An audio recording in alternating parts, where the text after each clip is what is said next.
በኢትዮጵያ ደምን ማሰባሰብ ከተጀመረ ግማሽ ክፍለ ዘመን ተቆጥሯል። የበርካቶችን ሕይወት መታደግ የሚያስችለው ይህ በጎ ፈቃድ ተግባር ረጅም እድሜን ቢያስቆጥርም የደም ለጋሾች ቁጥር ዝቅተኛ በመሆኑ ግን አሁንም በደም እጦት ሕይወታቸውን የሚያጡ ግለሰቦች ቀላል አይደሉም። ከጊዜ ወደ ጊዜ የደም ለጋሾች ቁጥር ቢጨምርም ከፍላጎት አንጻር ግን አሁንም ከዚህ ግባ የሚባል አይደለም። የዓለም ጤና ድርጅት እንደሚለው የአንድ ሀገር የደም ፍላጎት ተሟላ የሚባለው ከሀገሪቱ ሕዝብ 1% የሚሆነው ደም መለገስ ይችላል ነው። ከዚህ ረገድ በኢትዮጵያም ከ1 ሚሊዮን በላይ ዜጎች ደም መለገስ ቢጠበቅባቸውም የደም ሕክምና አገልግሎት የሚሰጡ የሕክምና ተቋማት ግን ፍላጎታቸውን ማሟላት አልቻሉም። በአሁኑ ሰዓት ላይ የመንግስትንም የግልንም ጨምሮ ወደ 750 ሆነዋል የደም ሕክምና የሚሰጡ። እነዚህ ተቋማት ሁሌም ደም ይፈልጋሉ። አንዳንዶቹ ትላልቅ ሆስፒታሎች እንደነ ጥቁር አንበሳ እንደነ ቅዱስ ጳውሎስ ያሉት በቀን የሚፈልጉት ቮሊዩም በጣም ትልቅ ደም ነው የሚፈልጉትና ክልል ውስጥም ያሉ ትላልቅ ሆስፒታሎች እንደዛ የሚፈልጉበት ሁኔታ ስላለ የነሱን ፍላጎት ማሟላት የነሱ ፍላጎት ማለት እንግዲህ የታካሚ ፍላጎት ማለት ነው።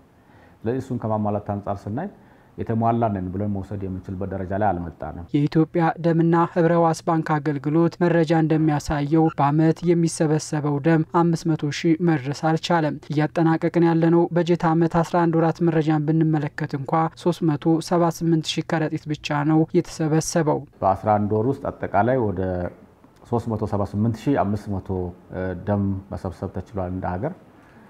ያ ማለት ከአምናው ወቅት ጋር ስናነጻጽር ኦልሞስት በ60,000 አካባቢ ብልጫ ያለው ነው ተብሎ ሊወሰድ የሚችልና ስለዚህ ከአምናው አንፃር ሲታይ የደም ለጋሹ ቁጥር በጣም የተሻሻለ የመጣበት ሁኔታ እንዳለ ያመላክታል። የአገልግሎቱ መረጃ እንደሚያሳየው መደበኛ ደም ለጋሽ የሚባሉት 3% ብቻ ናቸው። ይህን ቁጥር ማሳደግ የሚያስችሉና ደም ለጋሾችን የሚያነሳሱ አሰራሮችን ወደ ተግባር ማስገባትም የባንኩ እቅድ ነው። የኛ ዳታቤዝ ላይ አጠቃላይ ደም መለገስ ሂደት ውስጥ ያሉ ሰዎች ቁጥር ኦልሞስት ወደ ግማሽ ሚሊዮን አካባቢ የሚጠጋ ስቶክ አለን። አንዳንዱ አንዴ ለግሶ ሁለቴ ለግሶ መሀል ላይ ያቆራረጠ የሚመጣ ዳታቤዝ ነው እሱ ጋር ያለው።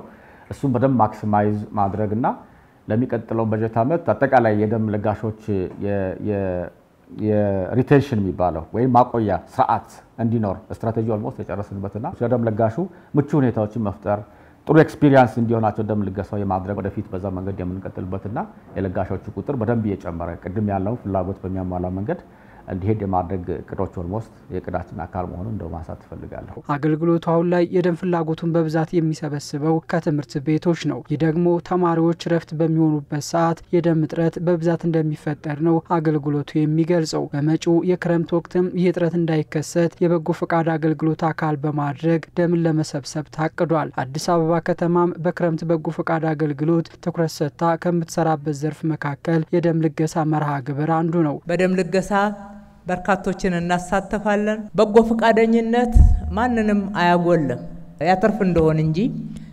ማንንም ሊያጎድል የሚችል ወይም ደግሞ በህይወቱ ላይ ሌላ ጥቅም ሊያሳጣው የሚችል አይደለም።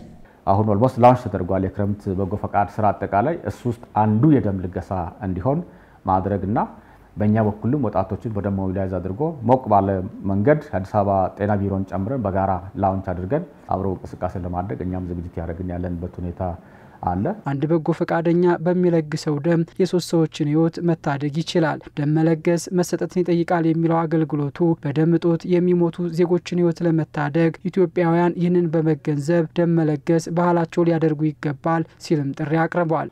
አንድ ሰው በአቨሬጅ 5 ከ6 ሊትር ደም አለው ተብሎ ነው የሚጠበቀው። እዛ ውስጥ 350 ሚሊ ሊትር ያልኳትን ወይንም ደም ተዋጽኦ ወጥቶ ለ3 ሰዎች ሕይወት መዳን የሚሆነውን 450 ሚሊ ሊትሩን ለመስጠት ስንሰጥ ያ ማለት ከአጠቃላይ ካለን ደም ውስጥ ወደ 7% አካባቢ የሚሆን ደም ነው። ያንን ደም ያለምንም ችግር ለግሰን መደበኛ ስራችን ውስጥ እኛ እንቀጥላለን። ግን ሕክምና ተቋም ላይ ያንን ደም የሚፈልጉ ሰዎች የመኖር ያለ መኖር ጉዳይ ይሆናል። ደም መስጠት ማለት ሕይወት መስጠት ነው። ደም ለጋሾቻችንን ከፍተኛ ምስጋና በዛ አጋጣሚ ማቅረብ እፈልጋለሁ። ሌሎች ደግሞ የነሱን ፈለግ ተከትለው በአዲስ መጥተው ደም እንዲለግሱ ሲለግሱ የነበሩ ደም ልገሳውን እንዲቀጥሉ በዛ አጋጣሚ በራሴና በኢትዮጵያ ደምና ህብረ ሕዋስ ባንክ ስም ጥሪ ማስተላለፍ እፈልጋለሁ።